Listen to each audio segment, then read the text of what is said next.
Before we start, I want to offer my condolences to Chuck Cooperstein, who you guys all know, longtime voice of the Mavs.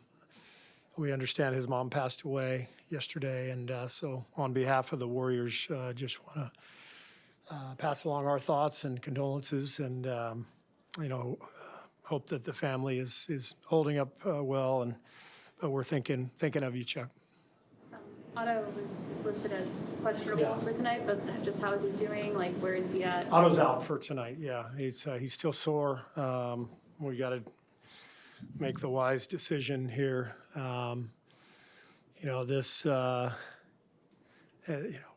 gives him a couple of days, to prepare for possible Game 5, and we just don't want to take a chance in terms of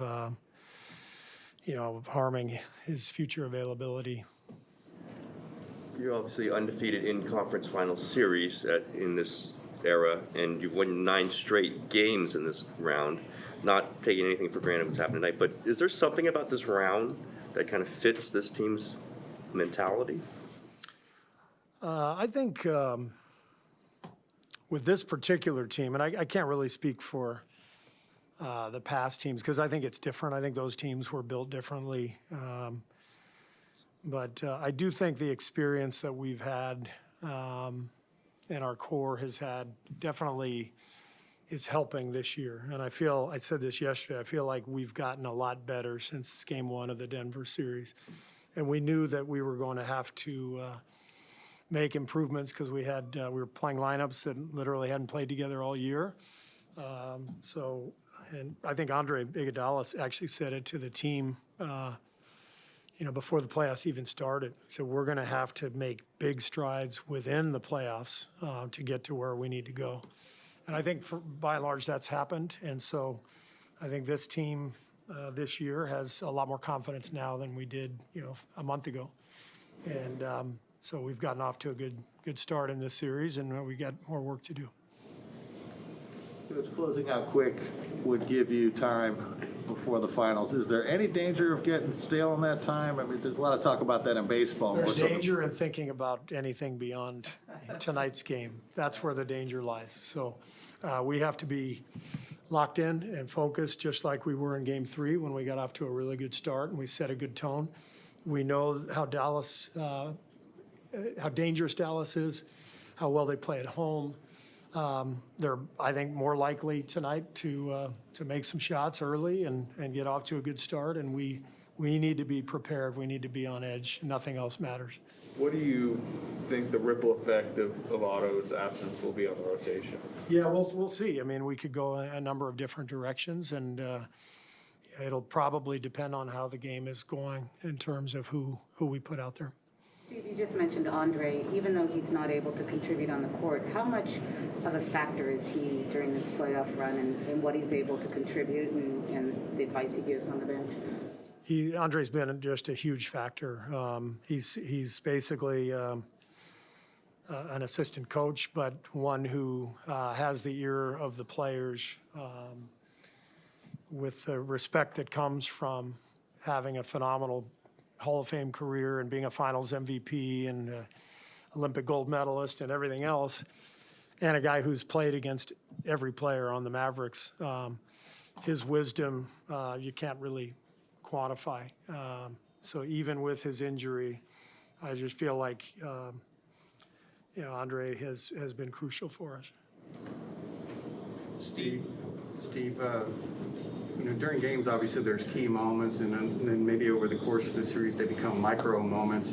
But if you don't mind, I'd like to ask you about a moment in Game 2 when Curry picked up his third foul with 4:05 left. You guys are down by 16. You kept him in the game. Was your thinking more in terms of, I know Steph, he's not going to get another foul, or we can't let this lead get any worse? It's kind of both, but to be honest, I usually play guys through foul trouble. I've just always felt I was such a basketball fan growing up, and I remember in college, as soon as the star player got his second foul, he'd sit out the final 15 minutes of the first half. And I'm not saying that was wrong, but it felt like watching those games, those guys never got back into rhythm. So my philosophy, and I think the thinking has changed in general with a lot of coaches, is you'd rather go down with your guy on the floor than you would with him on the bench, protecting him from foul trouble. But then there's a matter of trust, as you talked about.